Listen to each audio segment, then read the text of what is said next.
us as well as questions from any of you, anything that you're curious about. So very interested to see how everybody responds and what you want to talk about. Okay, sorry. Yeah, sorry. Um, And I'm following the screen here too. Sorry, should have done that when I was standing up. Okay, cool. Yeah, we're good. okay, so let's start with the initial presentation from Jupin Jacob, who is going to talk to us about some of his research into how India may respond to potential Chinese aggression on Taiwan.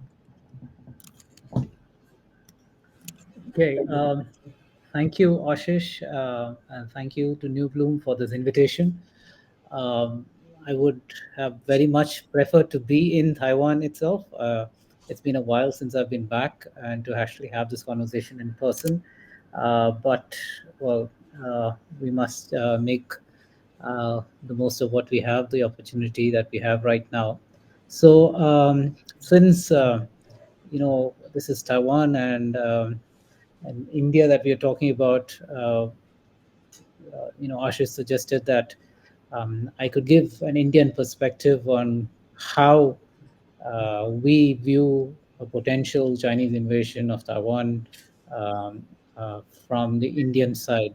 And I've written about it recently, so I thought I'd just quickly, in the next few minutes, give you a summary of what the view is from India and maybe give you a sense of how we approach this, not just only as an India Taiwan issue, but from a larger regional and security framework as far as India is concerned. The first thing is, of course, that we need to remember is India is a neighbor of China's, right? So we actually have a physical border with China. We are the only country that has actually physically confronted China in recent decades. As late as 2020, just 3 years ago, we've had a clash between Indian and Chinese troops, and these clashes, of course, have been taking place for a very long time. But for the first time in since 1975, we had physical casualties on the border with China. So this happened as late as 2020, in the summer of 2020.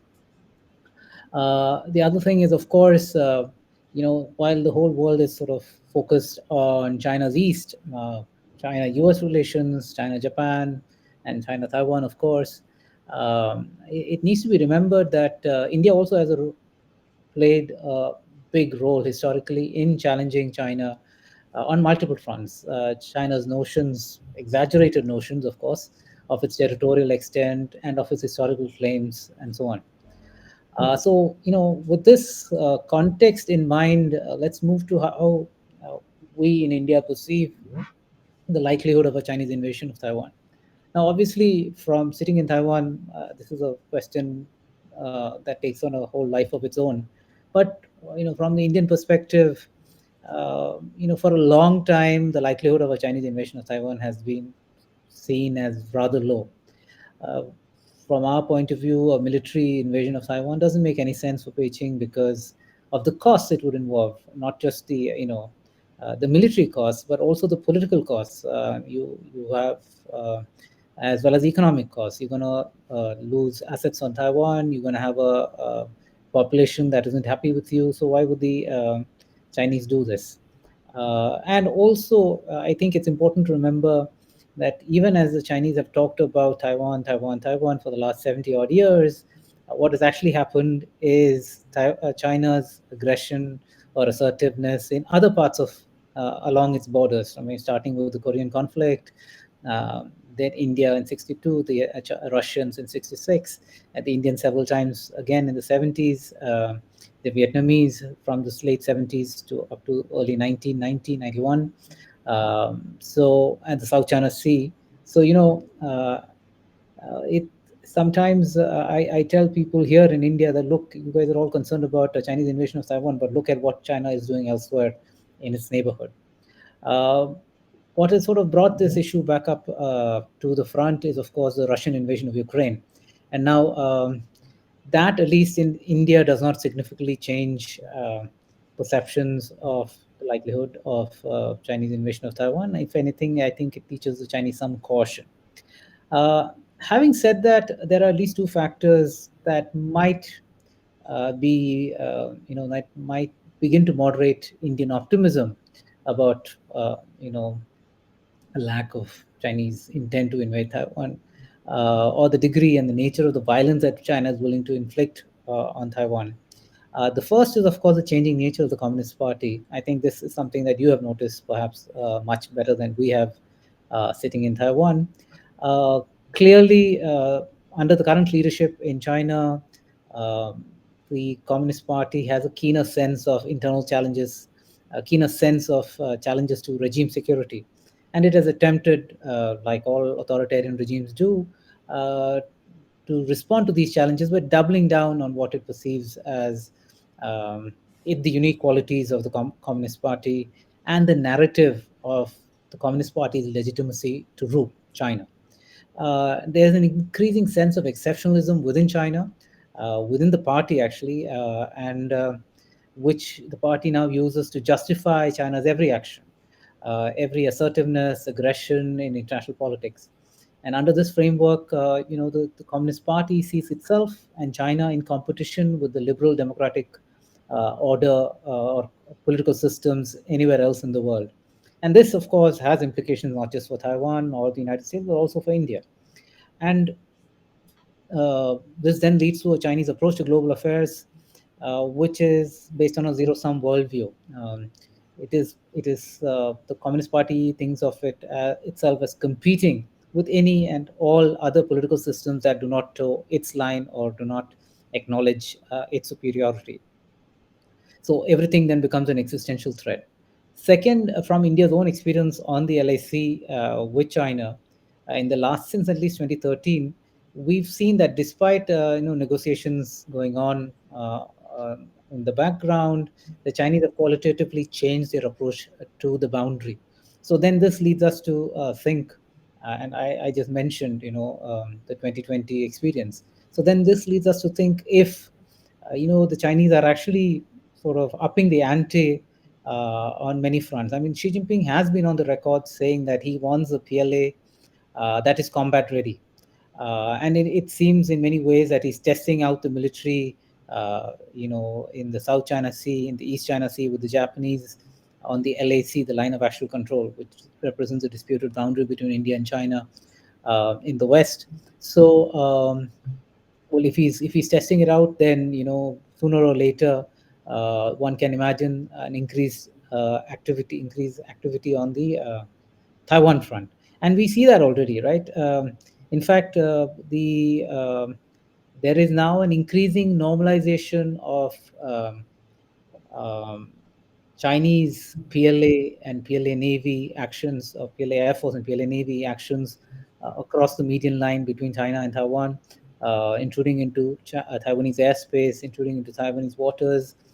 So now, once this becomes very normalized, the danger is that Taiwanese get used to it, and then, like in 2020, when we were sort of caught napping or sort of distracted by COVID, the Chinese make their move.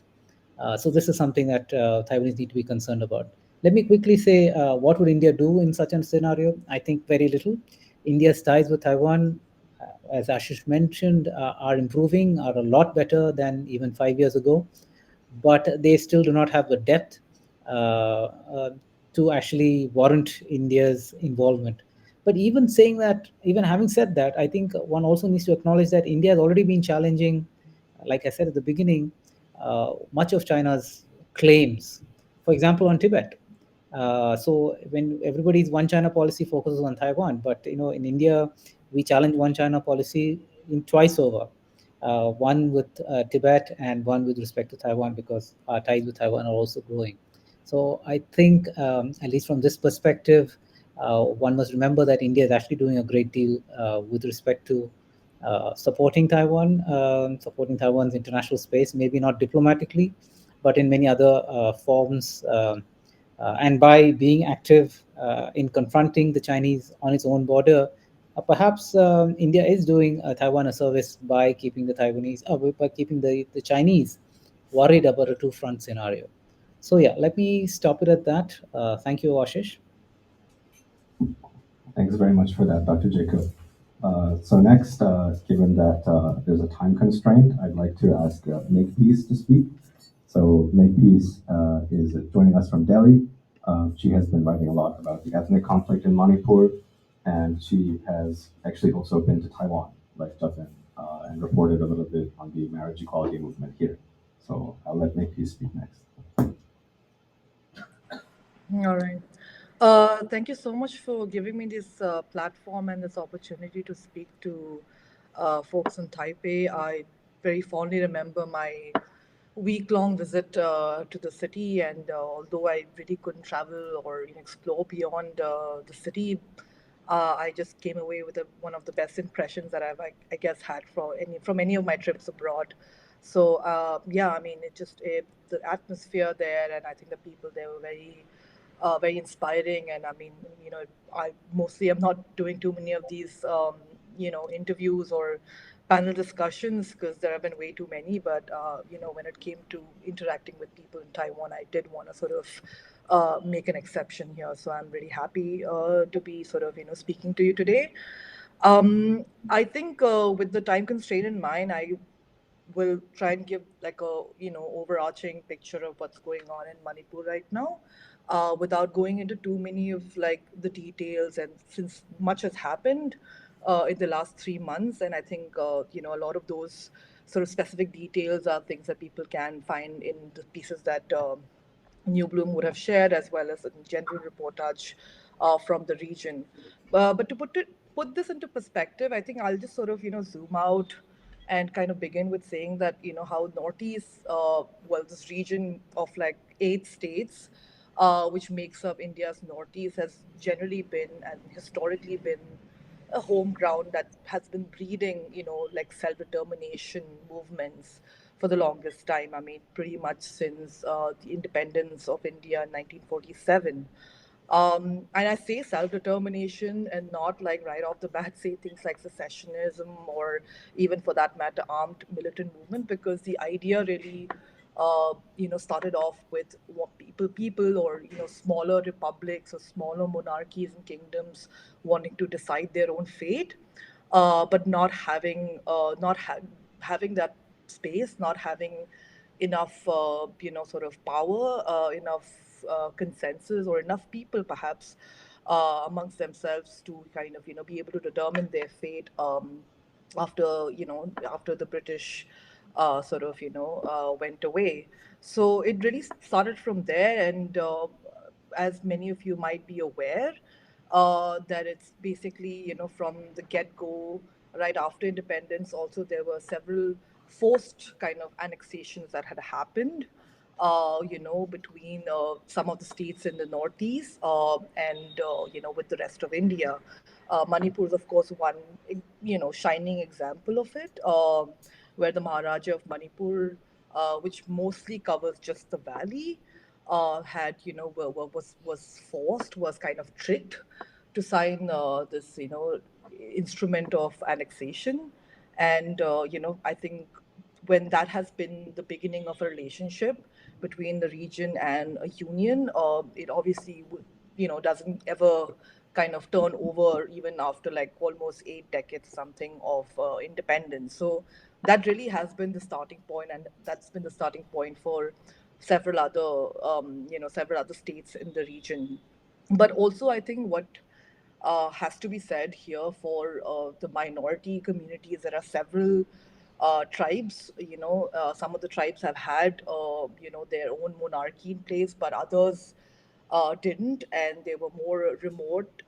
Things like people like the many tribes that make up, like politically speaking, make up the Naga communities, and many tribes that make up the Kuki-Zo communities, who didn't have that say, and who didn't have that say even in either any kind of merger, or who didn't at that point have a say in even determining whether they wanted to join the Union of India. So I think that there are minorities, or there is a minority within minority in this region that has perhaps been even doubly marginalized and doubly neglected by the Union of India, or effectively by New Delhi.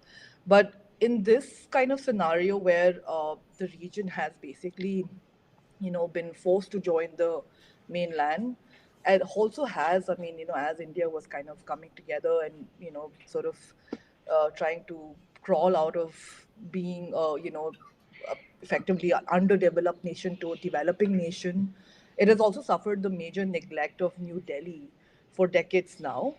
And there's always been a general kind of cultural link that was missing with what we often in the region say the Indian mainland. So anything beyond Bengal was essentially is the northeast, and that that whether it was language, whether it was several like food habits, other cultural nuances never really kind of matched with the several again communities and people in the mainland. So that has been the discord for the longest time.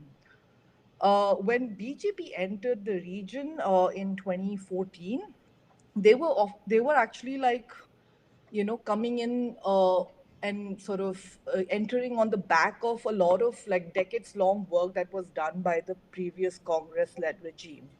And that is particularly on the front of security, because I mean, Northeast has always just been seen within the lens of national security, and effectively, reducing it also to a status of a frontier region or a frontier state, not so much as a state with of its own right and with its own complexities. So when the BJP entered the region, they, kind of just converted some of the policies that were already in place in the center.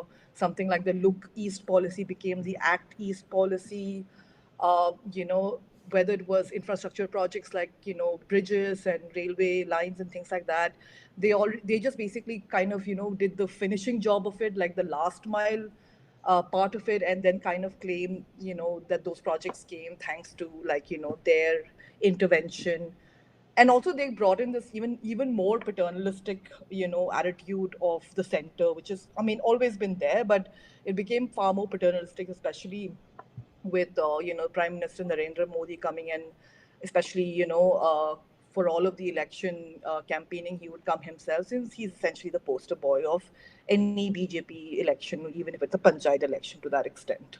So essentially, the ruling party right now, had this claim, this larger than life claim that, well, this is one party of a difference, especially in the Northeast, because we're talking more about the Northeast, and we're coming here more often. Like our prime minister, the prime minister from this party has made more visits than any other prime ministers in the past. So that was kind of like their main plank, or like sort of kind of a success that they were already claiming way too soon. But more than anything else, like I said, that they were just building off the back of like all the security work that the previous alliance had done, and the fact that any in the Northeast, politically speaking, especially because the region is not self-sufficient, not like southern India, especially. It is heavily kind of, it heavily sways towards the party that is in power in the center. So whether it was when BJP was, I mean, came into power in in 2014 in the general election, was certainly a determined faith that they would also sway the local elections in the states.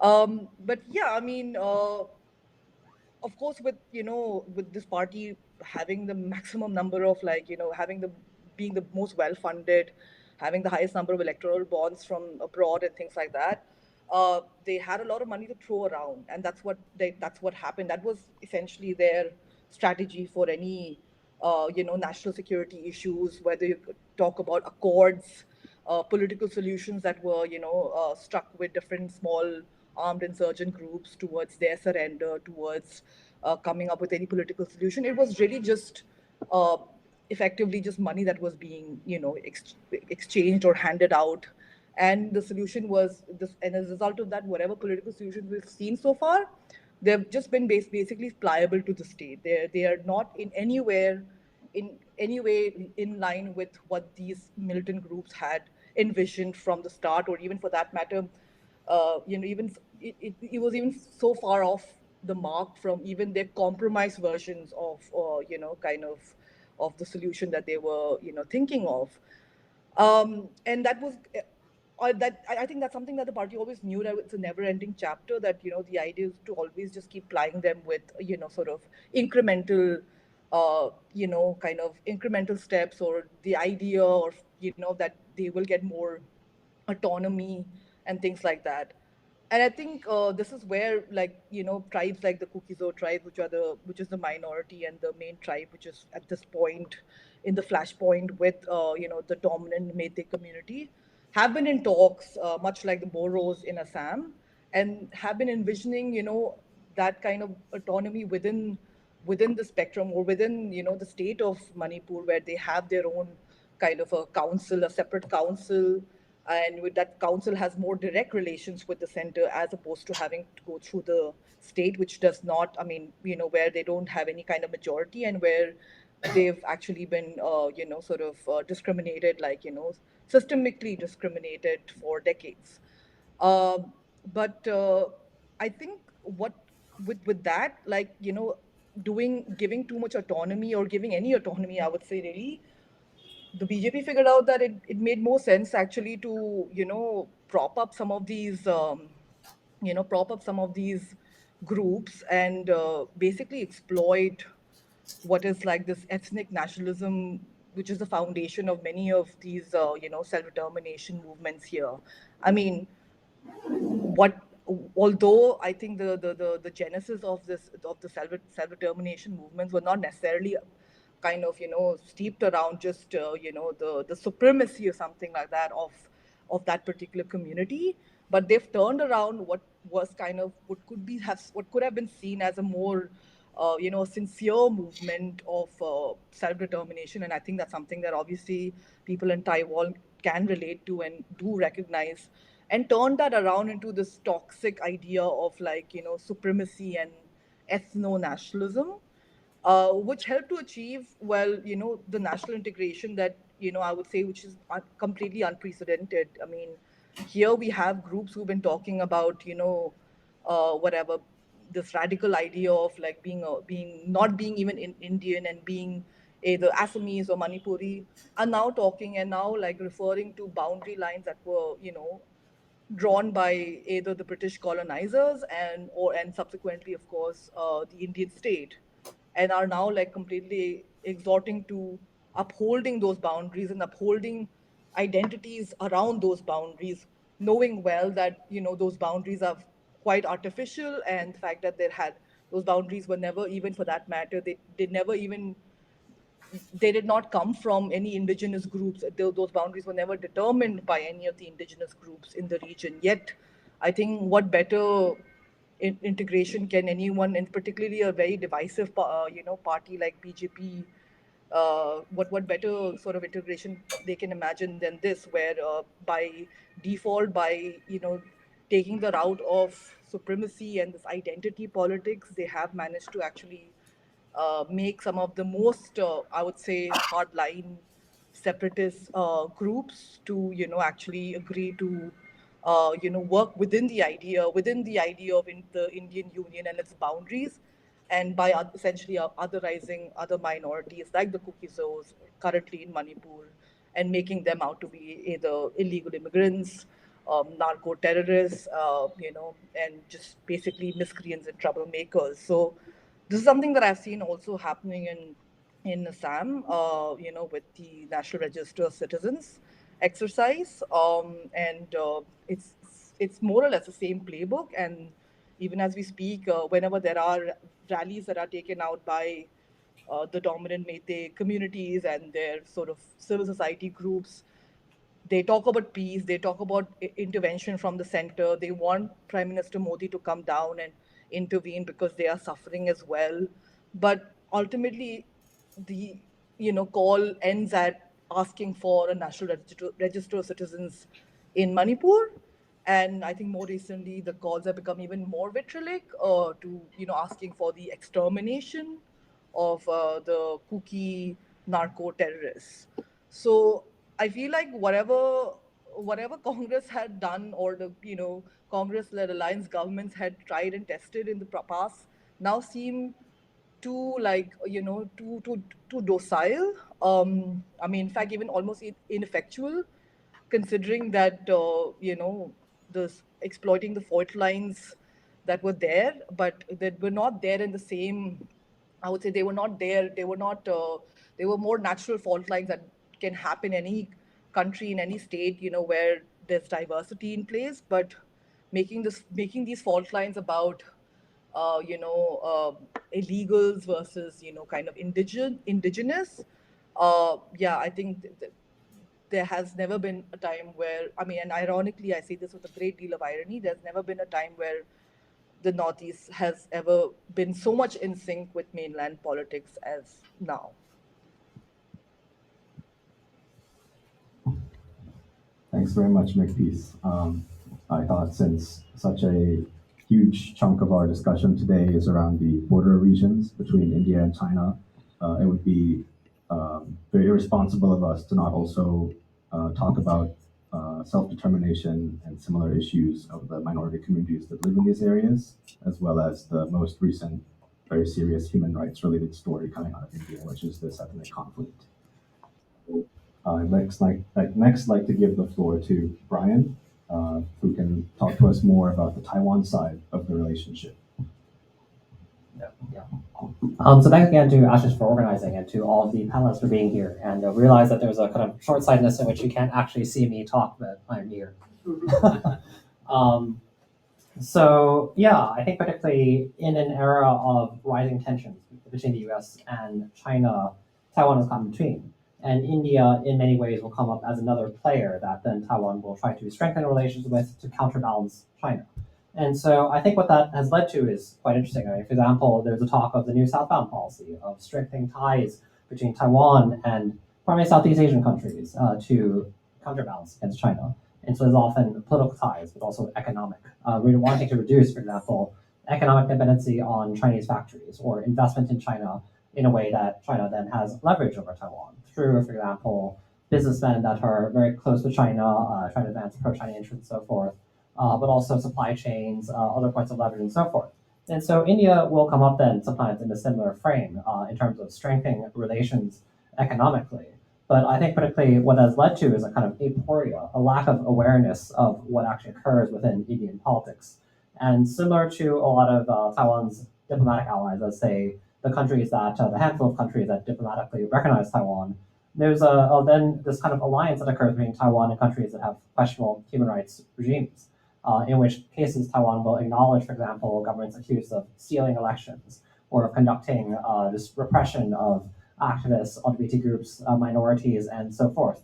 For example, we recently saw a visit by the Paraguayan president-elect, and Paraguay, one political party, has held power for most of 75 years. And so that seems as though it's strong parallels to Taiwan's authoritarian past, and yet this never comes up. It's not discussed, because I think there's this focus instead on just having a diplomatic relation, just taking any allies that do exist. And I think then so too can be said of India.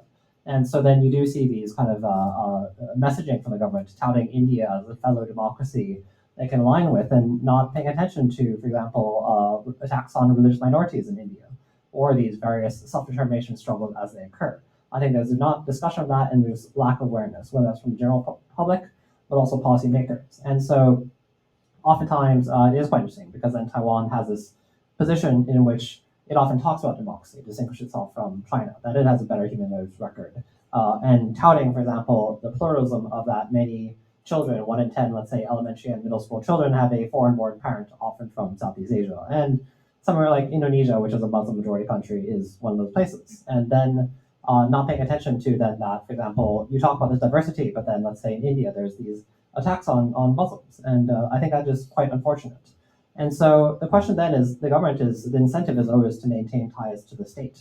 For example, let's say there are movements in the region that then, for example, the government will talk about democracy and so forth, but it won't actually pay attention to it. When there are elections in Thailand, for example, or the results of what occurred in Cambodia recently, the government doesn't really want to comment, because sometimes it prefers to wait for the outcome of political turmoil, but then oftentimes you're trying to advance trade relations, being on the side of the state or aligned with the state is more, it works better for maintaining such relations.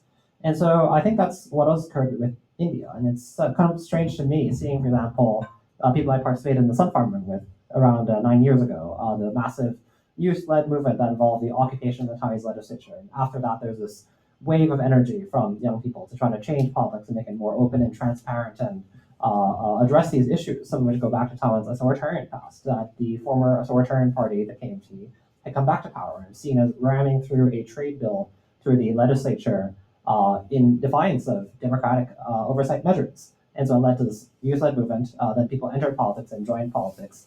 And now then I see people like the Friends from these movements appearing in events that Modi attended. And it's a quite strange optics then for people that otherwise talk so much about democracy and why the international world support Taiwan because of democracy. And in the meantime, then people that often reinforce this narrative of just strengthening India-Taiwan relations, or even trying to save perceptions of India in Taiwan as though India is very concerned with Taiwan in a way that there's a special relation with Taiwan that is beyond just kind of normal relations or just aligning with Taiwan because of China. There's people try to push this narrative, and then people kind of give them money and resources to do things. And I think particularly that reflects a lack of knowledge of India. And so the other kind of flip side is I think it's more a kind of subjective take. But what is also interesting to me as a journalist that reports on everything from, for example, cross-strait relations to electoral politics and so forth, is that there's a lot of interest from India in Taiwan. And so actually one of the major categories of media appearances I do is on Indian television networks. And it's quite interesting in that respect because they have I think particularly from the networks that are very concerned with Taiwan, there's a very strong nationalist undertone. And sometimes I still appear on these networks to basically try to dial this back. The notion that, for example, Taiwan and China might be on the verge of conflict. And so, as was alluded to earlier, there's this narrative then that circulates internationally sometimes that as though conflict may happen tomorrow. That's not the case. Even when there are these military drills that take place in Taiwan for the closest in 3 decades, and even in time in which there are daily incursions into Taiwan's air defense identification zone, the airspace around Taiwan in which planes identify themselves for security purposes, people aren't panicking. It's because we have decades of being used to these threats. They're not actually very close to Taiwan. I mean, we're not seeing these planes in our skies. They're currently some distance away. And I think just we're immune to it because of the fact that, yeah, the threats are not new. But then Indian media, similar to Western media, will have this kind of narrative as though things are breaking out. And usually I do these appearances on networks that I maybe disagree with actually as an activist in terms of politics, just try to dial back this tension because I don't believe that it has any benefit to anybody thinking that Taiwan and China are on the verge of conflict. And that having this misleading perception get out there, including in India, is dangerous. And I also think that something that's quite interesting is just seeing that Indian media now is reaching out to a lot of Taiwanese journalists to do these kind of media appearances. And yeah, I try to be nuanced, but then it's difficult in that sense, trying to talk that back. And I think also there's a real influence on the discourse now, particularly in the age of social media and Twitter, in which commentators on particularly US-China relations or Western China experts or let's say Taiwan and China have really started to cater to the Indian nationalists that are present online and sometimes just saying things that reinforce the perception even if it's not really accurate just because of the clout and so forth. And I think that doesn't really help anybody. And so I think that is something to look into. It is quite interesting too, because now there's this effect that one sees in media. So from my perspective as a media worker, particularly you have, for example, Taiwanese media outlets lifting reports from elsewhere and ramping up the story. And so for example, I was very surprised to see a Taiwanese talk show, a political talk show, take a clip of when I appeared on CNN India to discuss Russian warships near Taiwan, which is not actually a subject I comment on particularly in detail.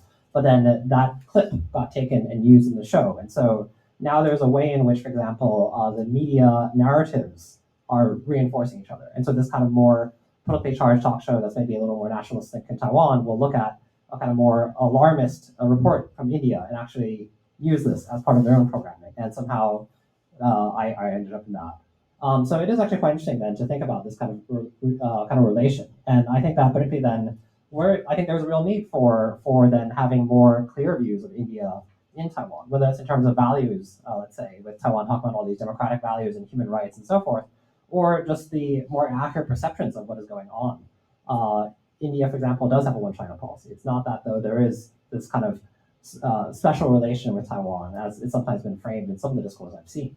And so I think really that's why I hope to have this event here today, so we can talk more about it and learn from each other, because there are a lot of things about Indian politics that I would like to learn about more. And so I'm very happy to be on this panel and learn from everybody here today. Thanks so much, Brian. I think it's really important for audiences in both places to learn from each other, to connect, and also to acknowledge that there are shared security interests and also shared interests in uh, preparing for conflict, while at the same time not normalizing the idea that it's imminent. So, with that said, I'd like to turn to Sushant Singh. So, Sushant, for a very long time, has been writing about the India-China border dispute, and he's been one of the analysts and writers that has been, in my opinion, the most honest about the state of Indian preparedness in the border regions, and a lot of a certain mismatch in preparedness that the government and the ruling party are not very keen to talk about, despite basing a lot of their credibility on a kind of muscular nationalism and a commitment to sort of making India the strongest nation in the region. So we're very excited to hear what Sushant is about to say. Thank you, Ashish, and thank you, New Bloom, for inviting me for talking on this. As Ashish told me that I should try and show a PowerPoint presentation to help people understand the border because it's such a complex subject. I'm going to try and see whether, and this says, oh, the screen sharing is failed. So I don't know if this continues, then I'll have to probably start without do it without my without sharing my screen. Without showing the presentation. Yeah, the screen sharing has failed, so we'll have to do without the presentation. Where I just wanted to show some pictures of what the border, India-China border is like, and what is the kind of circumstances in which people work. But speak about it. Sorry about that. Yeah, actually, apologies on my part. So essentially, the India-China border crisis is a crisis, as Jabin mentioned, which has existed since the time the PRC came into power in 1948, and since the time India became independent from British rule in 1947. And the two countries have since been unable to resolve this border crisis.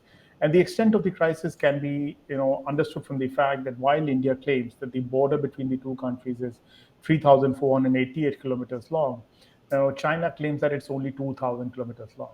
So this is the kind of dispute that we're talking about, where the two sides do not even agree on the length of the border, or are not even nowhere even close to the length of the length of the border.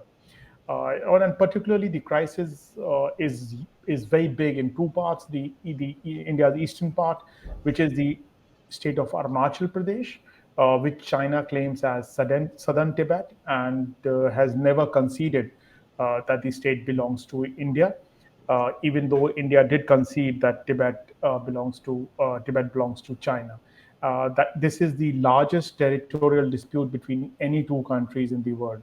China's claim over Arunachal Pradesh, and the second area where there's dispute over territory is in Ladakh, which used to be part of the erstwhile princely state of Jammu and Kashmir, and this is an area where boundaries were not marked very clearly historically.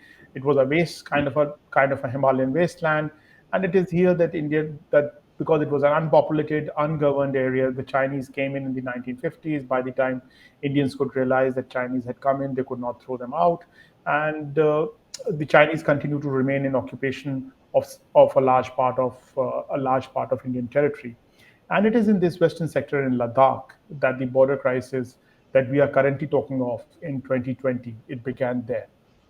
And it essentially began, as Javin said, in the summer of 2020, when the Chinese forces were diverted from a military exercise that they were doing and walked into at least 3 to 4 areas where they had never come earlier, where the Indian military patrols used to go, and these areas where eventually the crisis so stabilized is the wrong word, but crisis really landed up in are the Depsang Plains in the north, followed by the Galwan Valley, where the clash on 15 June 2020 took place, where 20 Indian soldiers died and other 150 Indian soldiers were taken captive by the PLA. And the PLA has acknowledged that 4 of its soldiers at least died in the clash. And going further down to Hot Spring, Gogra, the Pengongso Lake, which is a very beautiful lake where a lot of Bollywood movies are shot. and which is quite a prominent tourist attraction for India. One third of the lake, it's a 135-kilometer lake, saltwater lake.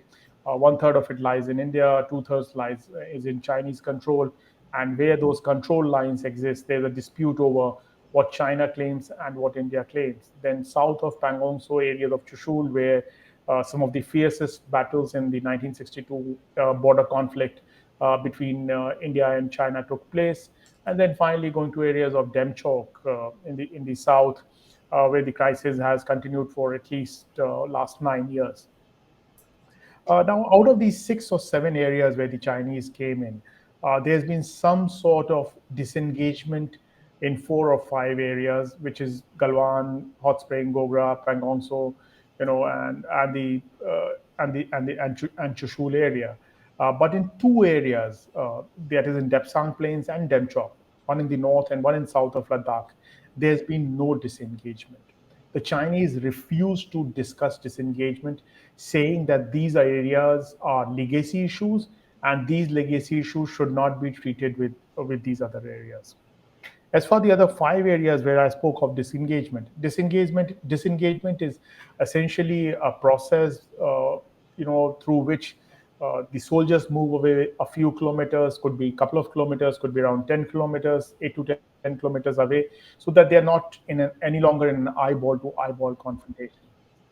And the next stage after disengagement has to be de-escalation, where the soldiers go back by 50 to 100 kilometers, essentially to their own bases, so that even if there are tensions, it takes time for them to come to any confrontation. That process of de-escalation, the Chinese side has completely refused to talk about. And the third process, of course, is de-induction. That all these new forces, around 50 to 60,000 soldiers from the Indian side and 50 to 60,000 soldiers from the PLA, which had come into Ladakh since 2020, they should all go back. Clearly, there is no conversation around this. So this is the situation as it exists now. If I were to put it in military parlance, if this was a situation report, as per India's own police official, a superintendent of police in Ladakh, India can not access 26 of the 65 patrolling points in Ladakh. So patrolling points are some of these designated points where Indian military patrols are supposed to go, periodically. It could be monthly basis, it could be yearly, it could be 6 monthly. And these patrolling points sometimes are on the line of actual control, but at other times they are well within the line of actual control. And there are 65 of these patrolling points in Ladakh. Out of them, since 2020, 26 patrolling points Indian patrols are unable to access even as of now. And this can be for 2 reasons. One is, in areas like Depsang and Demchok, the Chinese continue to block Indian patrols, are denying India access to those territories. And in other areas, because India has agreed to this disengagement, which is biased onto the Indian side, where more territory on the Indian side is part of this disengagement, and therefore these patrolling points are being denied. There are various estimates for the quantum of territory that the Indian patrols are being denied, which they were able to access till 2020. But the most accurate statement, based on my understanding and speaking to military officials, is around 2,000 square kilometers. So it is around 2,000 square kilometers that Indian military or Indian patrols could access before the summer of 2020, which they can't access even now. And this is the situation as of now. As I mentioned, Depsang and Demchok, 2 very important areas. Depsang particularly because that lies at the base of Siachen and is the only place where China and Pakistan can physically collude with each other if they so wanted. There's no other place where China and Pakistan can physically collude when it comes to India. This is the only place. And this is an area where the PLA has blocked Indian patrols. As I said, on the rest of the line of actual control in Ladakh, there has been no de-escalation whatsoever. Now, the question is, as Jabin mentioned, to a lot of crises which started from 2013 onwards between India and China. But in most of the crises, after a certain period of time, whether it was 2 weeks or whether it was 73 days in Doklam, the target was a restoration of the status quo ante as it existed before the crisis began. Both sides agreed that we would restore the status quo as it existed before the crisis began. This is the first time that the Chinese have flatly refused the PRC's foreign ministry spokesperson last year went on record in his weekly press conference and said very clearly that there is no question of return to the status quo because, as per them, the status quo has been disturbed by India. But what is more surprising is that Mr. Modi's government, which is this very belligerent nationalist government, which talks of Hindu pride and strong nationalism, and being Mr. Modi being very powerful leader, who used to say before he became the prime minister that you only need to show red eyes to China and China would run away, and who used to say that the crisis is not on the border but in Delhi, is is no longer asking for a return to status quo ante. That is, even the Indian government as of today, Mr. Modi's government as of today, is not asking China to restore the situation as it existed in May 2020.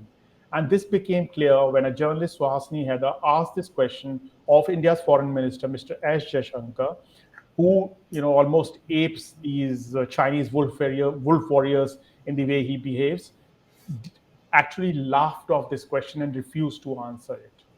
So while military leaders still want to talk about restoring the status quo, the India's political leadership has completely refused to go down the path, which is clearly in line with what the Chinese want.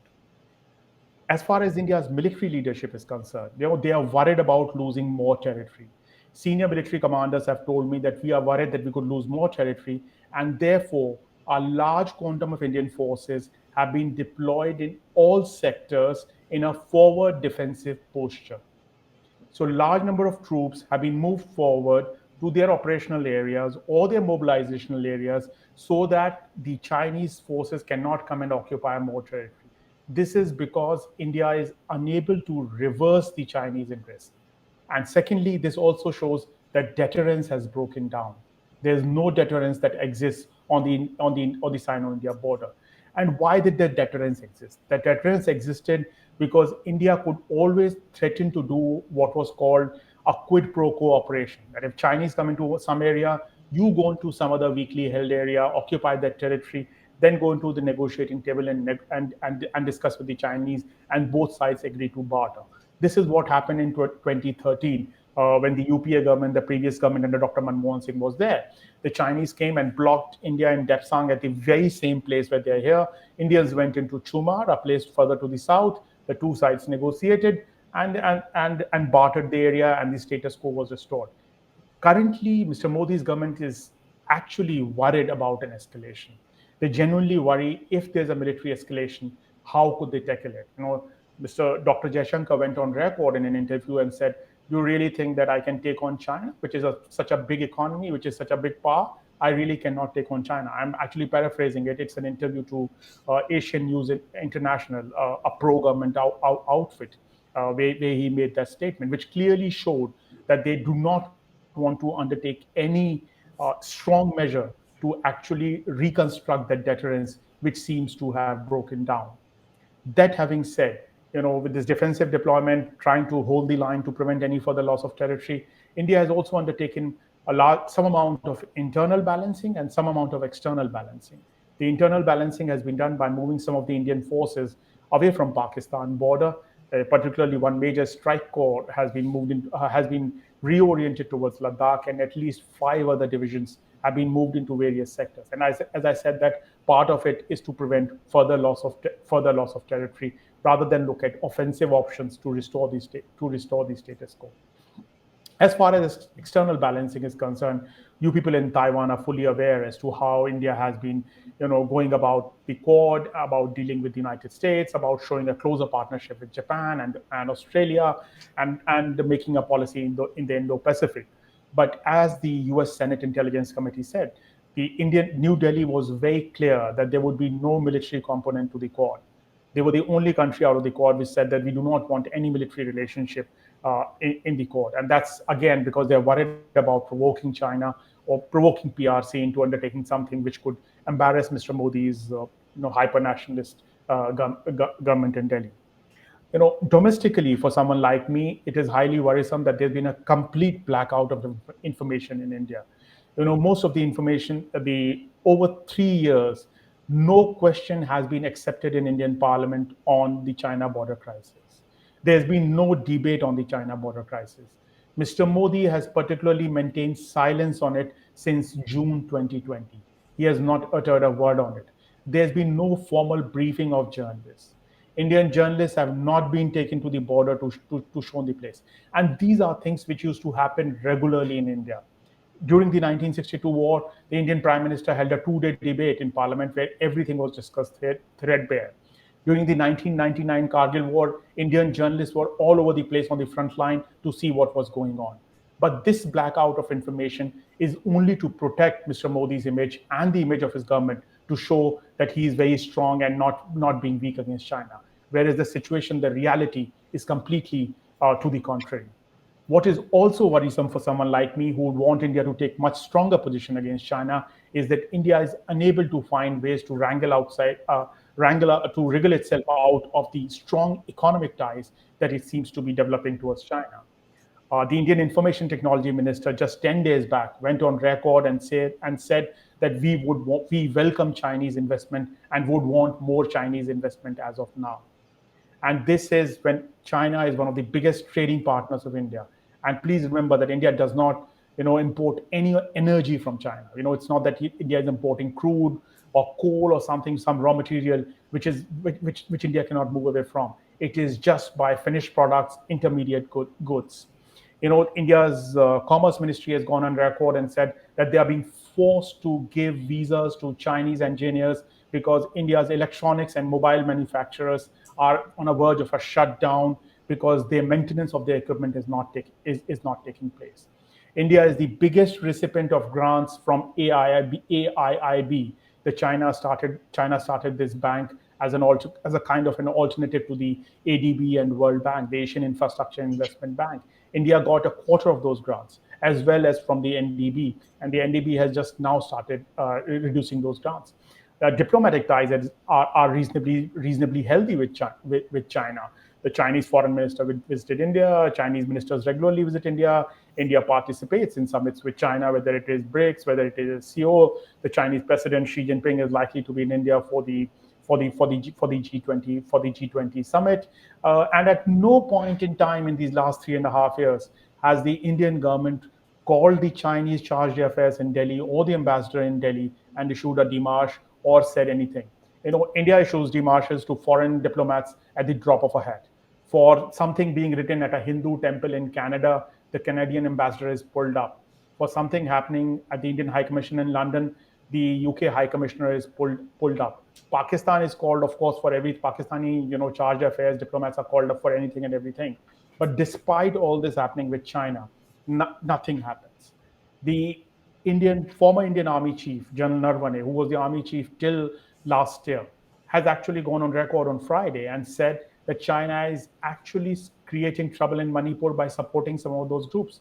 Now, whether that is true or not is not the question, but the fact is that there's complete silence from the Indian government about such kind of allegations being made by very senior people who are very senior in the hierarchy under this government. And this is the kind of situation where India finds itself trapped in, where it is unable to take strong security, unable to take proactive steps in the sphere of security, whereas it is completely intertwined economically and diplomatically with China. So how does India deal with this crisis? That's something which is really playing out poorly for India at this stage. But because there's been a complete shutdown of information and blackout of information, most Indians do not realize how tough the situation is. Now, some of you may be surprised, but there was a Stimson survey done with over 7,000 people in 22 states in India last May, and 72% Indians believe, as per that survey, that India can militarily defeat China. Now, I served in the army for 20 years. I have met top military commanders over the last 3 years. Not one Indian military commander believes that India can militarily take on China. Forget defeating China, and that's something which conversations I've had in great detail. But this is the kind of narrative that this democratic backsliding in India has created, where 72% of Indians believe that China can be defeated by India. And that is what Mr. Modi is trying to protect by blacking out this information. And this is the kind of questions that are being raised about Indian democracy. Just one last point about India's engagement with Taiwan. Javin spoke about India's increasing engagement with Taiwan because of this. yes, definitely there's been increasing engagement with Taiwan. There's been improvement from where the situation was earlier, but very clearly, India did not support, Taiwan's entry into the WHO, and India has been very careful in dealing with the Taiwan only up to a level or under that level where it does not provoke China or earn its ire.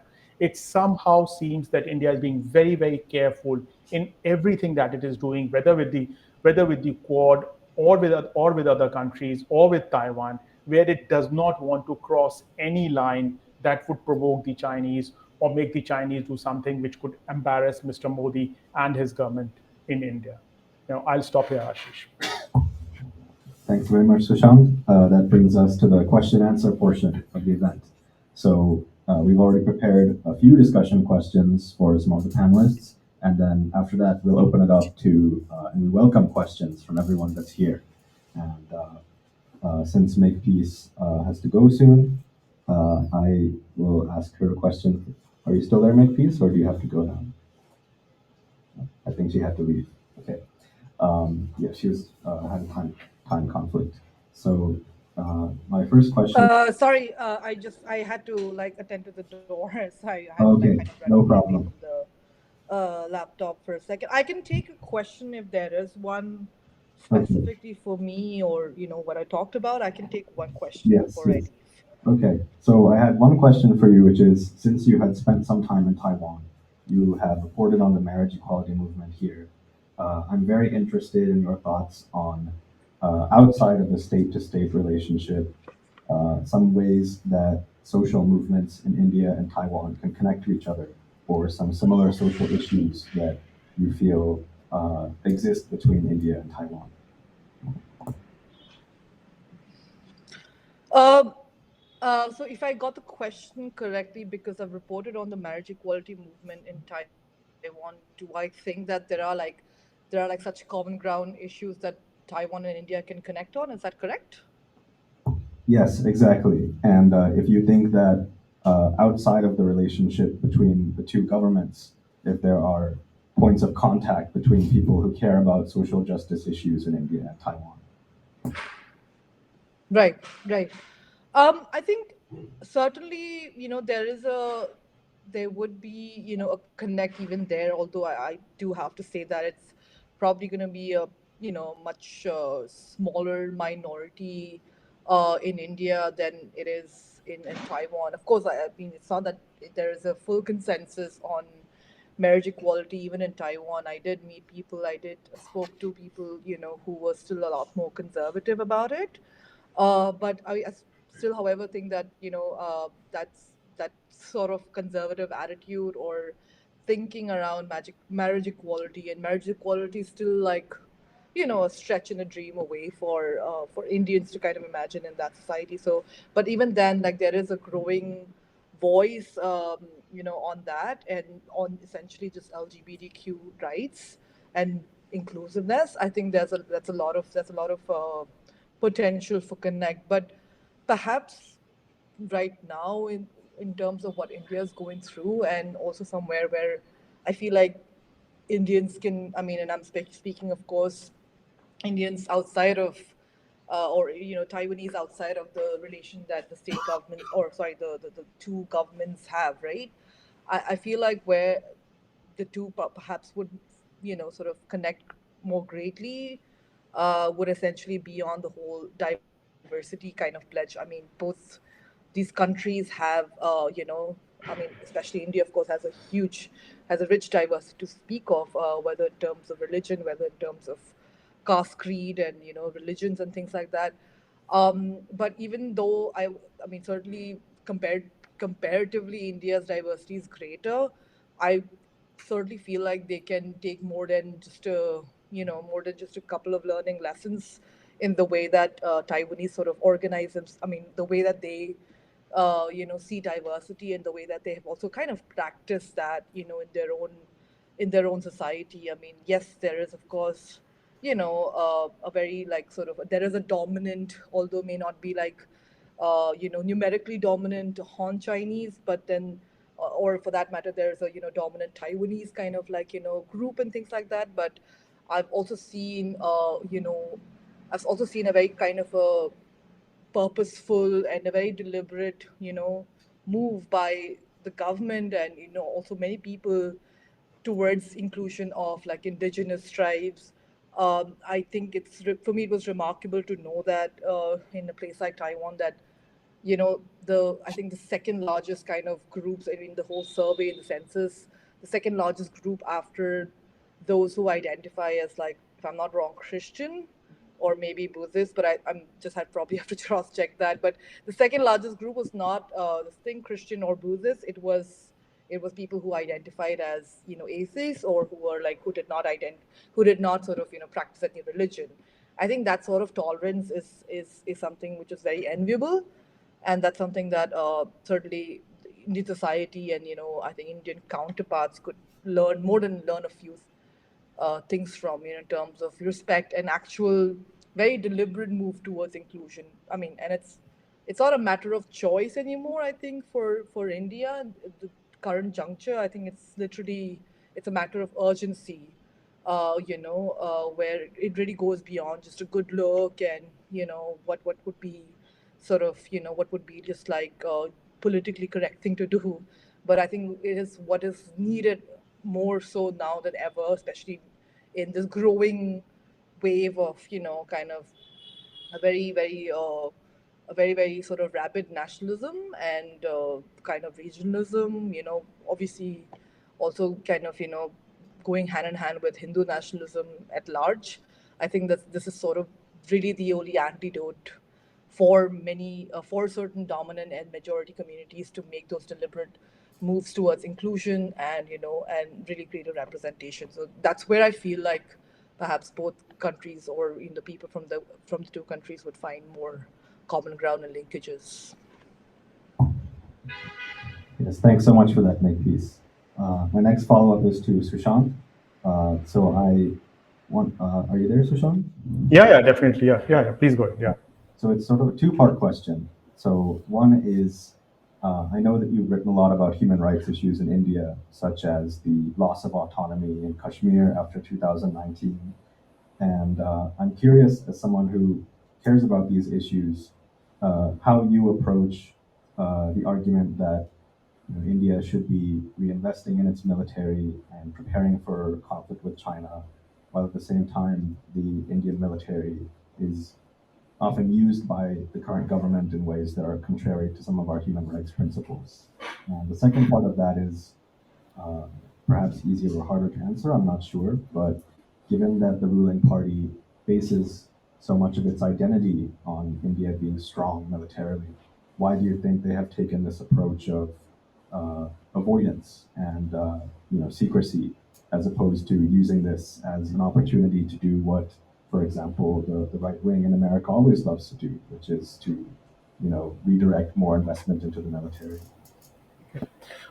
So the first question first. I do not see a contradiction between India having a strong military and its misuse in places like Kashmir or Nagaland or Manipur, or wherever, whatever that area may be, in some of the border states that India's military has historically been deployed. As someone who did serve in Kashmir for 3 tenures at the peak of insurgency, I can say this with some authority, with some personal experience of mine, that the way even if it was a weaker army, in fact, actually, if it has a weaker army, it's a weaker force, it would misbehave even more. And the primary example is Pakistan. The Pakistan army, when it is unable to deal with its external challenges, is so repressive, so horrible when it deals with its own people, whether in Balochistan or in other areas. A strong military, a powerful military, a confident military, which is able to take on external targets, does not need to use its energies over its own constituents. The misuse of military domestically is completely different from the strength of the military in that sense. The misuse of if there was no military, it would be the paramilitary forces which would be deployed there, and they could be equally oppressive. They could be equally bad. India needs a strong military because it has, a two-front threat or a two-front challenge, both from Pakistan and from China. And some of these crises emerge, so suddenly that there is no time to prepare or there is no time to build up the military. Mr. Modi was meeting President Xi Jinping in Chennai in November 2019 or October 2019. And in May of 2020, there were soldiers who were arrayed against each other, and June soldiers were dying fighting with each other. So there's no time for India to prepare. It's not that there's going to be a 5-year warning period before India prepares and can build up its military. That's why India needs to build up its military. A strong military, the reasons are known to all. The reasons are known to all of us. It does not only, but the point I want to highlight is that a strong military does not necessarily mean only spending more money. It also means doing things differently, doing things more efficiently, and undertaking some of those basic reforms which have not been taken over the years. And I think it also means that the military is treated as a professional institution and not converted as an instrument of politics, which is the bigger fear that the Indian armed forces, particularly the senior leader of the Indian armed forces, the way they are being picked and the way they are being shaped by the current political leadership, there's a big danger that their professionalism is being compromised. In the way they are furthering the political aims of the government. The delicate balance of civil-military relationship. Not really the Huntington model where the military is in its professional domain and the political leadership passes political direction. There is, of course, interaction, but right now there is too much interference and too much shaping of the military. As far as the second question is concerned, Ashish, can you just repeat the second question partly? Just slipped off my mind. Sorry. Of course, no problem. So it's just about why you think the approach is being taken to. Oh, fair enough. Yeah. So I think the approach not to really build the military is driven by financial reasons primarily. The India has not been doing that great economically, particularly since 2018, 2019, after the demonetization debacle and after the way GST was imposed, and there were really a shortfall of resources in that sense that could be devoted that could be devoted to the military. To give you an example, Indian Air Force is authorized 42 squadrons of fighter jets and is now down to 31. And that has not been built up. Or India's submarine fleet is at its lowest levels in many years. Or the fact that Indian Army has not recruited more than 120,000 soldiers. It's short of 120,000 soldiers, which it has never been in my living memory, at least. And those are things that have been done primarily to save money. But it also comes from the fact that Mr. Modi is supremely confident that India's mainstream media, of which I was a major part of and continue to still write, that people like Jabin and Makepeace, all of us write there, contribute there, is completely beholden to the national government, to Mr. Modi's government, and does not say anything that would embarrass the government. So no Indian newspaper would actually go out and write an edit and say that India's military spending is lowest ever, lower than what it was before 1962. That India's shortfalls of military equipment, military platforms are really glaring, or the fact that India is incapable of taking on China militarily at this point in time. No Indian newspaper is going to say that because they are beholden to this government for various reasons, and we can go into those. That is, there's political pressure, there's commercial reasons, there are ideological supports, but the overall effect is that India's press is now ranked 161 out of 180 countries that are ranked by RSF in their latest freedom of press rankings, and that's reflected in many ways. The fact that India's parliament cannot discuss it, the fact that India's courts are not going to take it up, the fact that the CAG or any other institution is not going to take it up. The democratic decline in India gets reflected in why India's military is not built up or not supported, because it has very low domestic political costs for Mr. Modi and his party. Thanks very much, Sushant. I'd like to open it up. I have some more questions I can ask, but I'd like to open it up to the audience if anyone has anything they want to ask any of our panelists, especially Jabin and Brian, who haven't answered a question. Maybe it's this one. This one's longer. Oh, great. Okay. Yeah, you can hold this. Take it to Never mind.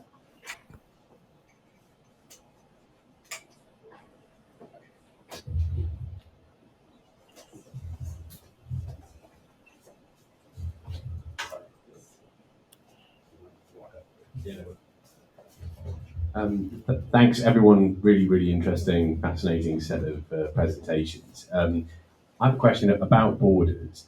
My understanding is that it's still Taiwan is also with Taiwan recognizes China's borders with India that India considers to be illegitimate.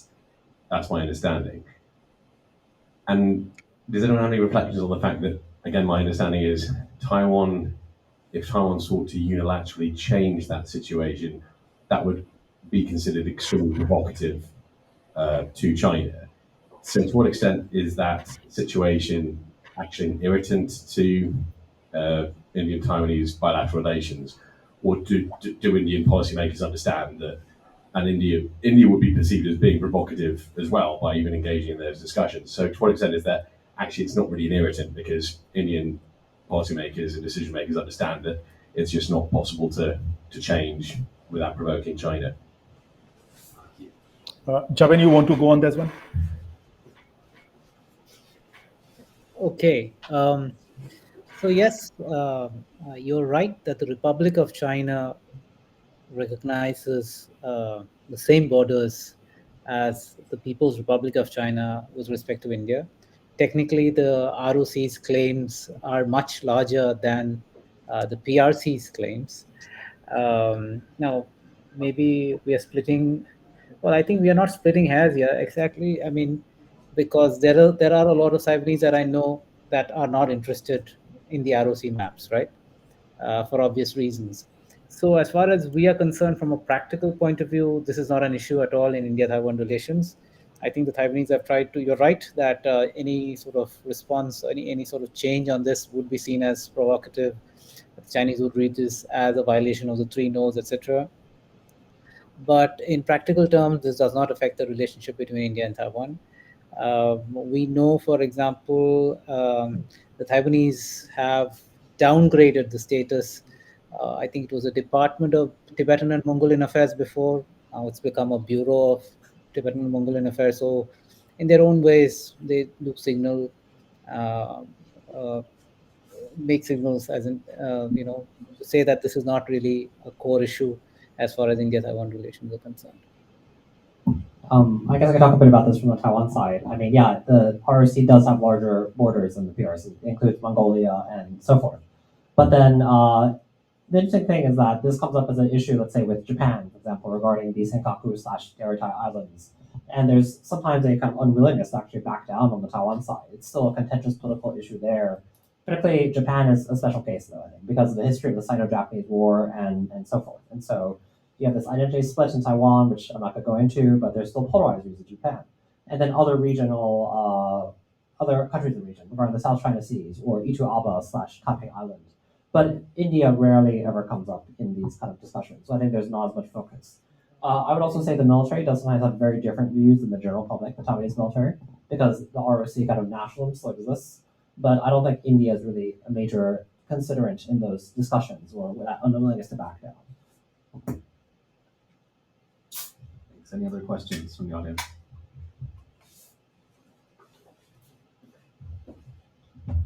Thanks. I was wondering if you would consider Tibet as a common ground between India and Taiwan, and especially in non-state-to-state relations. Thank you. Is there someone who wants to ask, or does everybody? Anybody? Do you want to pick, or should I? Yeah. Who has the strongest opinion on this? Why don't we start with you, Brian? Yeah, I think I think it'd be very hard for that to occur because, for example, let's say the DPP, there's for example, caucus that's more friendly to that. And then you do have meetings, let's say, of politicians such as Freddie Lim and the Dalai Lama, and exchanges between some civil society groups and Dharamsala. particularly because of the history of Tibetans in Taiwan and how there's much focus on internationally in the past decades. Tibet actually is able to kind of have some ground in Taiwan in terms of affecting, for example, electoral politics. That's of one specific party then, the DPP, and the MPP as well, which is more pan-greenish. But then in terms of common ground, I haven't seen it come up. I just think that actually, even in terms like I mentioned, alluded to earlier, just thinking through ways of cooperation with India, there's not a lot of discussion of that beyond just these kind of abstractions or whatever. And I think that is actually, there's potential for it to be more of an inconvenient issue than otherwise, I think, in some cases. Because of the fact, for example, Tibetans have difficulty traveling, their international IDs, they lack, passports in that sense. There are those challenges. I think it's not likely to have come up in that sense, actually. Yeah.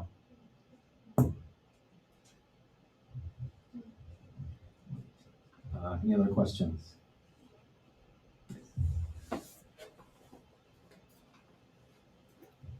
Thanks. I think getting back to the what was the sort of premise and the outline of the event? I think we're talking about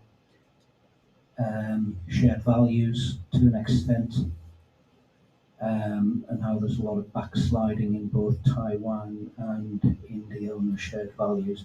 I mean, I was thinking the death penalty, especially, obviously both countries retain the death penalty, which for an avowedly liberal left forum might be somewhat suspect.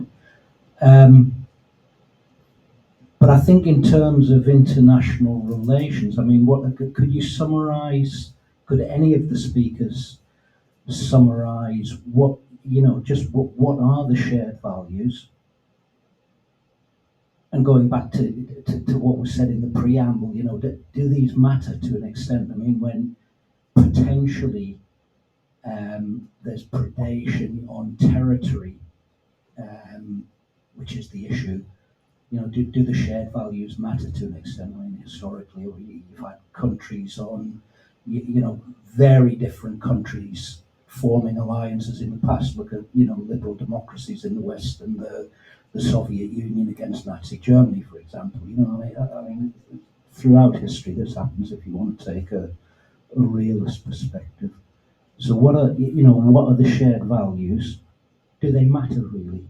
And do they matter more than, for example, capabilities or interests or, I don't know, preferences? Yeah. I guess a guy could answer first maybe then. Yeah, I think in terms of democracy and human rights, I mean, there's talk of this oftentimes, and yet when you hear talk of democracy and human rights, it often comes from countries that don't value human rights and countries that don't value democracy.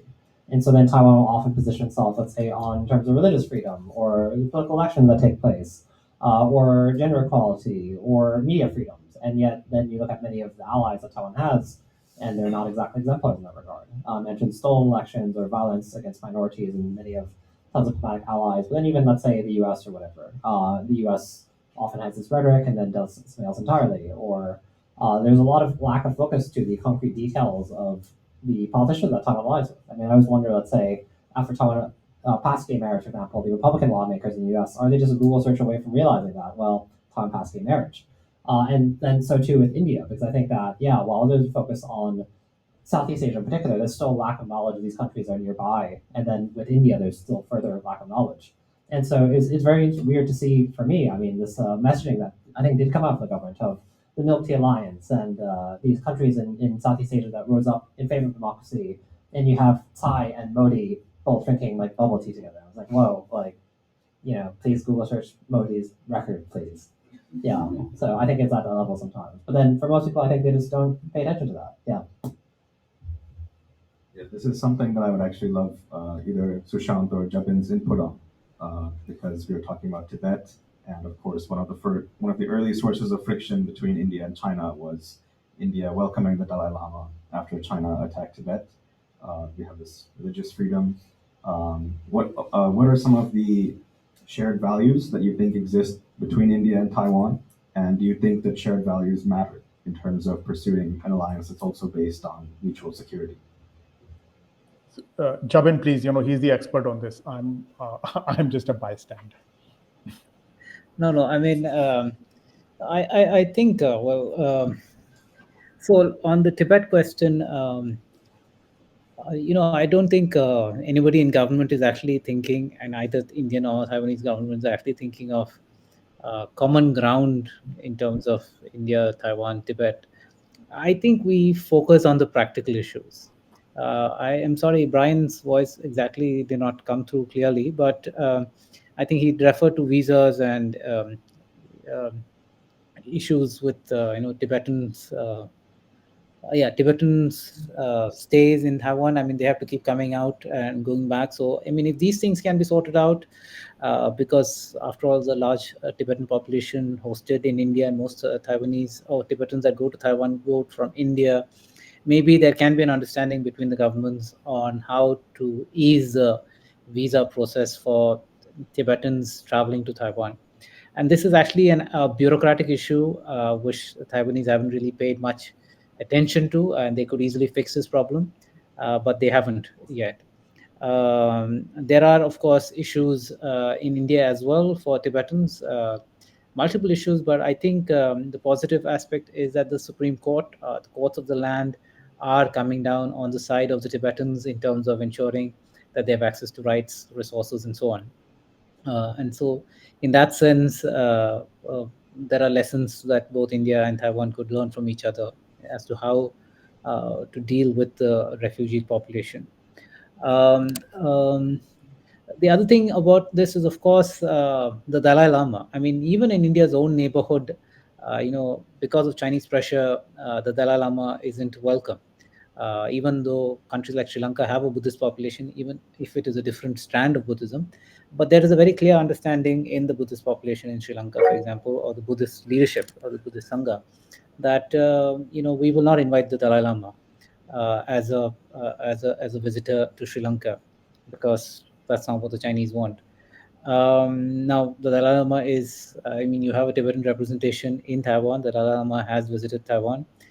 So there is, in any case, a degree of understanding on these matters. On the question of shared values, yes, shared values matter, obviously. I think the way to look at this is not in terms of what we are not able to achieve or what we sort of are doing or not doing because of backsliding. I think we have to look at it given the lack of, I think this is something that Brian talked about, the general ignorance on both sides in India and Taiwan of each other. I think we should look at whatever we are able to achieve as a positive. And that achievement is really the result of ordinary Indians and ordinary Taiwanese perceiving each other as democracies, as open societies, as countries and cultures that we can actually understand or be comfortable in. So in that sense, I would say this is the result of shared values. Yes, we have a long way to go. Yes, there's a great distance to cover. I think the death penalty issue is absolutely correct. No civilized society should be or no democratic civilized society should be having the death penalty. But these are, works in progress. And the more Taiwan and India can engage with each other, the more honestly we can speak to each other, the better it is for our democracies, for our civil societies. There are lessons that both societies can learn from each other. Yeah, thanks. Thanks so much, Jabin. I know we have many attendees here who are South Asian or from India, and some from Taiwan as well. So I especially welcome questions or comments from you, but also anybody else in the audience. Also, you're doing online questions. Oh, yes. Yeah, there are two. Oh, okay, that's what that is. Yeah. I don't know how to work this, but that's. Maybe fellow Jitster wants to speak. I think we have to enable that. See? Okay. Or maybe you can type your question. And we can read it out. I'm having some. It's a little hard to figure out the technical. Hello. Okay. Hi there. Hi. My name is Dolma, and I'm a Tibetan and living in Taiwan. So I might be able to share some experience about I think Brian talked about visa restriction for Tibetan in Taiwan, right? It's not from Indian side. It's more from Taiwan side. the restriction is imposed by the Taiwan government for Tibetan.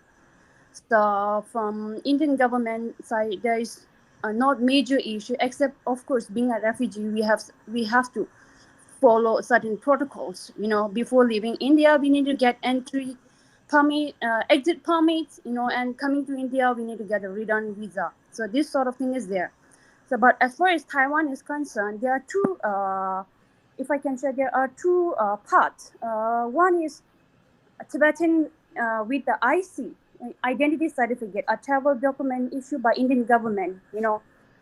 So just to give a brief background, the Taiwan policy regarding Tibetan changes, right? Earlier, during the authoritarian regime period, the Chinese nationalist period, Tibetan are considered as a citizen of ROC. Therefore, of course, Tibetan cannot come by themselves. They were recruited by government, but as a part of larger, their political and military objective, they are able to get the citizenship. However, after the democratization that happened in China, in Taiwan, everything changes, and Tibetan are recognized as stateless. So, because of the stateless, Tibetan are not allowed to get resident permits, only like visitor visa. So the problem is from the Taiwan government side, restriction imposed. First, this is thing. Second thing is that I think there's also need to. I think maybe we need to understand the Taiwan immigration policy, how it had developed. Even now that the India and Taiwan relation has improved much, so visa has become much more easier. Earlier, the government has categorized like 20 countries mostly from South Asia and Southeast Asia as a less developed economy and more prone to conflict. Therefore, visa restriction is much more stricter. So even today, Tibetan who are citizen of India, not refugee, they face the same challenges. They're not able to get that. Many Tibetan Buddhist monks who are citizen of India, in India, we have certain rules that if you are within this particular age, you can apply for eligible for Indian citizenship rights. So, but however, irrespective of being a citizen of India, Tibetans are still treated as a stateless in India. This is something that I think I've also talked with the Indian representative here. So something India can, I think it's fairly untreated. Treating in Tibetan who are Indian citizen as a stateless is, so this sort of issues that they can be sorted out. So I thought I can share this, experience or thought. Thank you. Yes, thanks very much. That's really, really helpful to know in this context. Do we have another online question, or do you want? Okay, I'll take one from the audience.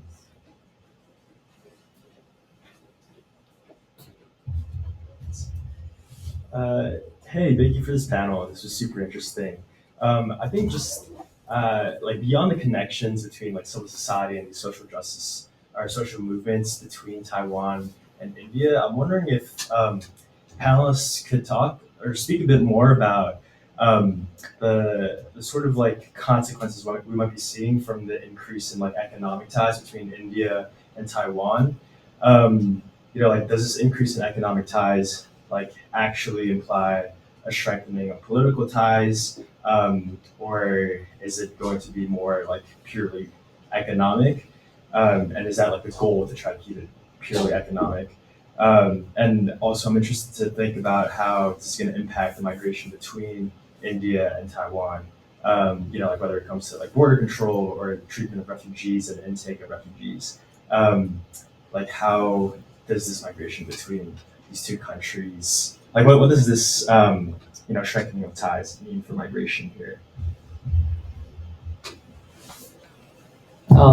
I guess I could jump in on the Taiwan side then. I think that particularly Taiwan's always had terrible laws regarding asylum or refugee status. There are no laws regarding no systematic process. And so even with Hong Kongers, for example, who are Han, ethnically Han, there have been these kind of issues and lack of systematic process. Oftentimes, I think what one has is the first just unfriendliness towards outsiders, which one sees in many nation states.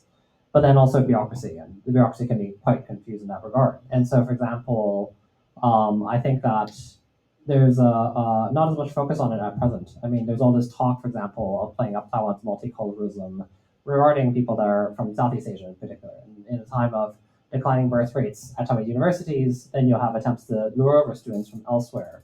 But then the policies are often not enough, and you can have funding pulled if your country ends up in a diplomatic spat with Taiwan, and it's not very clear what occurs then for those students and how they manage to stay. The government likes to try to strengthen economic relations in the hope that this will lead to stronger political connections. But I think that with India, there's not been as much focus on that either. It's probably regarding just the threats to Taiwan are maritime in nature. So often it is either focus on the US, Japan, or Southeast Asian countries, but then the ones that could come to Taiwan's, let's say, military or political aid in the event of invasion, that would probably be the US and Japan, I think, primarily. And so there's a kind of lack of focus elsewhere. But I do think that there is sort of this general interest in strengthening economic ties in the hope that this will lead to stronger political ties as a way to pressure China or expand Taiwan's international space. If I can add a few lines there. So certainly, I think over time, what we've seen is that the economic relationship has had a beneficial impact on political ties. As I said in the beginning in my presentation, I mean, India isn't going to go to the extent of supporting Taiwan diplomatically. I mean, as an independent state or an independent diplomatic entity and so on. That's not happening. Though that is always sort of a talking point for the Taiwanese side, but that's not happening. And but having said that, everything else, there's a great deal of flexibility. In fact, there's a push and pull factor. I mean, better economic ties improve political ties, better political ties then have economic impact as well. And in fact, Foxconn's investments in India are really sort of welcomed at the highest level. I mean, the Foxconn chief has met the Indian Prime Minister, so there is always that. In fact, the first round when Foxconn said it would invest and did not invest and moved the investment to the United States, there was great disappointment and a great deal of unhappiness on the Indian side, and this has political impact. And of course, as part of our improving ties, there's also a great deal of demand for Taiwanese teachers teaching Chinese language. Now, nearly every major Indian university, or private universities at least, have Taiwanese teachers now teaching in their Chinese language departments. So now this is also, I would say, partly political, partly the result of strategic factors, India's bad ties with China itself, which makes Taiwan a valuable partner, an important partner. So, but because there is an improvement in access to Taiwan, there is also then interest in what the Taiwanese are doing. I mean, in terms of many cutting edge technologies, there's a great deal of interest in India. So there is, but investments in these cutting edge technologies require political interest and political attention. And so that's where I think both the politics and the economics comes together in the India-Taiwan relationship. So I say that this is a growth area. There's more that we will see over the coming years.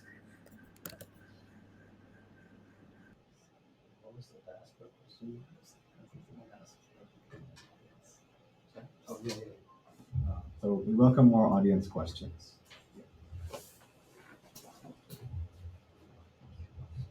Hi everyone, thank you for organizing this talk. It was really an interesting one.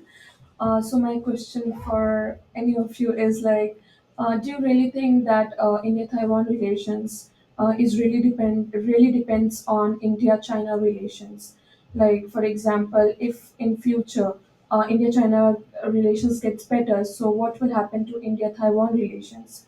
So and vice versa. So yeah, this question. Thank you.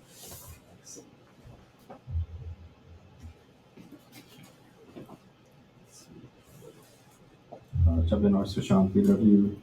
Yeah. So on the face of it, it seems very obvious that India-Taiwan relations would be dependent on the state of India-China relations. But I think that's only true diplomatically, as Jabin just mentioned. The strengthening economic, commercial, technological ties, they can continue to strengthen between India and China, independent of between India and Taiwan. I'm sorry, independent of what's going on between India and China. And that's a model which PRC has shown to the world by the kind of strong economic and commercial ties it has had with Taiwan, and that's something India could definitely follow. In any case, India is very sensitive to any kind of diplomatic steps that it takes with vis-a-vis Taiwan, and that's what we are going to see. I think at no point in time India is going to be under pressure from Beijing or going to accept Beijing's pressure to cut off its commercial and business ties or technological ties with Taiwan.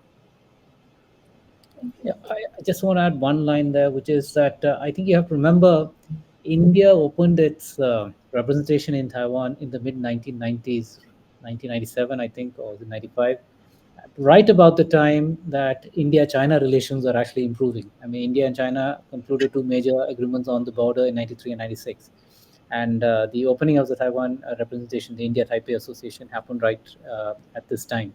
So India has not necessarily made a connection between what has happening on the India-China relationship and what is happening on the India-Taiwan front. If anything, I think for the foreseeable future, India-China relations are not going anywhere but south. So we'll have, I think, a lot more happening on the India-Taiwan front. I want to jump in on this as well, because we talked a bit about, for example, economic cooperation, but that would seem to be entailing Taiwanese companies setting up factories in India. And so again, that dovetails with the desire to pivot away from China. But then I also wonder perhaps if there would be image problems down the line for Taiwan, similar to, let's say, in China with Foxconn, for example, factory workers killing themselves because of overwork and so forth. Or even that Taiwanese companies in Vietnam created a fish die-off in around 5 years ago, and that was a massive ecological disaster, one of the largest in Vietnamese history. And so I think if it's just at that level of the kind of economic development, there's still the potential for India-Taiwan relations to actually worsen or at least have an image problem of Taiwan because of wrongdoing by Taiwanese companies. But I think also in that respect, for example, we talk about economic relations regarding technology then. But what I don't hear come up a lot is the notion of semiconductor cooperation between Taiwan and other countries. It came up one time in the past few years regarding Lithuania, which was quite unusual. And I think this was really offering to Lithuania as a way to try to lure in Western European countries. But then other places such as India or Southeast Asian countries in which you might have these electronics factories being set up, I have not seen that idea come up. So I think Brian's point is very important there about Taiwanese practices of Taiwanese manufacturers in India. My colleague, I have a colleague here, Dr. Anand Krishnan, who has actually written about this extensively, about the Foxconn model of workers' labor relations, which is deeply problematic. It is already being called out. There are issues that we see in Chinese companies and in Taiwanese companies already. But the expectation is that these are legal issues, and these are both democracies. So we will find a way to resolve this, and at least it's being called out. So it's not going to be so easy for the Taiwanese to do exactly what they did in China. That will not happen in India because we have stronger labor unions. We will have stronger pushback. Whether it will worsen Taiwanese India-Taiwan relations, well, that remains to be seen. I think a smart businessman will know enough to actually to change or improve his operations if he sees money is at stake. Any further questions? I had one more, which is a rather big one. Either Sushant or Jabin, you can take this. Basically, after India achieved independence and after Chairman Mao consolidated the control of the communists over China, there was a period where India and China seemed like they could have a lot of shared interests and might be part of a non-aligned bloc of countries. So what do you think were some of the first issues that came up that ended up putting these countries on the more confrontational path that we see today? The answer is the next bestseller that Jabin or I can actually write. It's too wide a question to answer. Of course, there were underlying factors like whose influence was greater in Asia That was one of the primary factors that came into play. There were doubts about the nature of Indian rule, as some of these declassified documents from Beijing have later shown that whether India was, not really just another not really broken up from its colonial past and was only taking forward the the policies of its colonial rulers. There were challenges with the Dalai Lama that you mentioned. There were ideas about that India was more trusting of China than it should have been. But I think the underlying factor was that there were two big, powerful countries, almost nearly equal in size, and trying to rise in a post-colonial, post-Second World War world, and wanted to have their imprint on Asia. And that is where if you were to put it at a very philosophical level, that is where the underlying basis of the conflict lay. Yeah, I mean, I want to second what Sushant ended with. I mean, really, post independence or post liberation, as the communists put it, I mean, these were two large countries with, with insecure countries. I mean, just recovering, trying to find their place in the world, a place that they imagined that they naturally occupied at the top of the global hierarchy, but they didn't have the means to do it. And so, in this sense, they did not have control over their borders, and many of their, at least in the Chinese case, the claims on Tibet, Xinjiang were built on large fictions. So when you have two large states next to each other, this is a structural problem. They will inevitably run into conflict. And so that's exactly what panned out. Even without the Tibet issue, even without the Dalai Lama, I think India and China would have inevitably run into conflict, given the nature of the states. And don't forget, we have entirely different political systems, right? An authoritarian state existing side by side with a democratic state, I mean, this is also a cause for conflict. And I think in many ways, what we see today is really the natural state of the relationship. And we simply have to deal with reality as we see it. I mean, a lot of this old notions, romantic notions, have sort of disappeared, which does not mean, by the way, that India and China do not have common interests. They still have common interests. They still have problems with the Western-led world order, with certain aspects of the international economic order, international law, etc. But on balance, I think they have far more problems with each other right now than they have common interests. So unfortunately, that's where it is. This is a question I had for Jabin, but Brian or Sushant, either of you have an opinion as well. I welcome it. I know that India, for most of its history, has kind of seen itself as a regional strong power, but at the same time, China in recent years has aimed to use economic development as a way to build bridges with India's South Asian neighbors, like Pakistan, Bangladesh, Sri Lanka. Yet at the same time, in very recent years, we hear about how the Chinese economy has slowed down, how many of China's Belt and Road projects have been scaled back.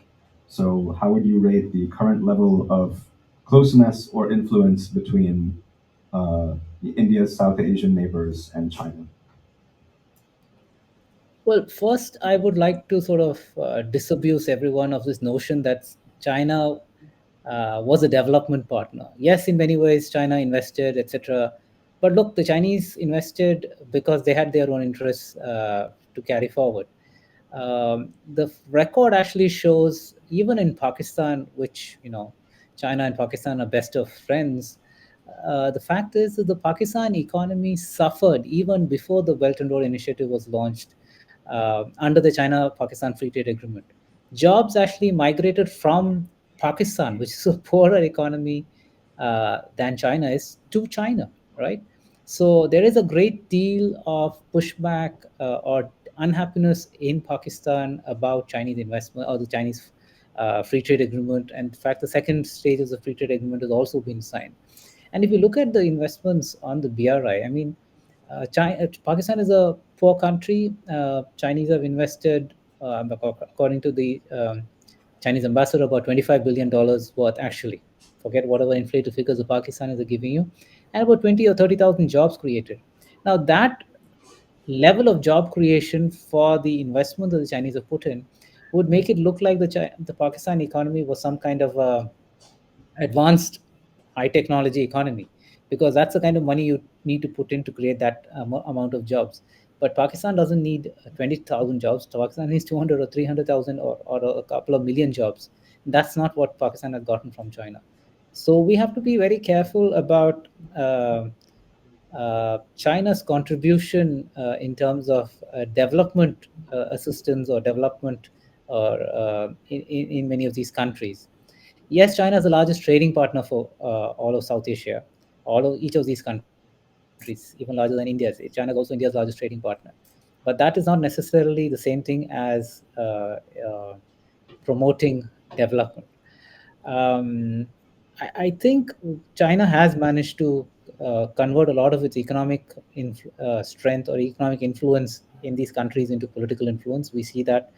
And I think the sort of speed with which the Chinese have moved to interact with political parties in these countries, to interact with religious associations, business associations, intellectual elites in these countries, suggests that the Chinese have a very clear understanding of what their economic engagement with these countries is supposed to lead to. It is supposed to lead to promoting China's political interests. And when that is the equation, many countries will, I think, over time, and we see that happening already in Sri Lanka and Pakistan, over time balk at what the Chinese are trying to push and promote. And with the Chinese economy also now in a difficult situation, this is only, I think, likely to get worse. In fact, many of the strings that the Chinese have attached to their investments or aid are actually now becoming more and more visible over time. Thanks. I'll just add a couple of lines to it. Last year, the Indian government or one of the state institutions actually commissioned a report from one of the government think tanks about the Chinese influence in India's neighbors, and it was the study actually looked at 22. It was not a public study; it was a private study. But the person who commissioned the study showed it to me. It measured it on 22 yardsticks, various South Asian neighbors of India, and the Chinese influence in those countries. And of course, Pakistan was an outlier. The number 2 country was Sri Lanka, but not up to the extent that many people imagine it to be, followed by Bangladesh. And Nepal actually made the bottom of the list about the Chinese influence as per those 22 indicators which had been devised by the Indian government and looked at. So, just to, some more numerical answer to the question that was asked. Thanks very much. We have time for another few questions, and if there's many, then we can do a final round, I think.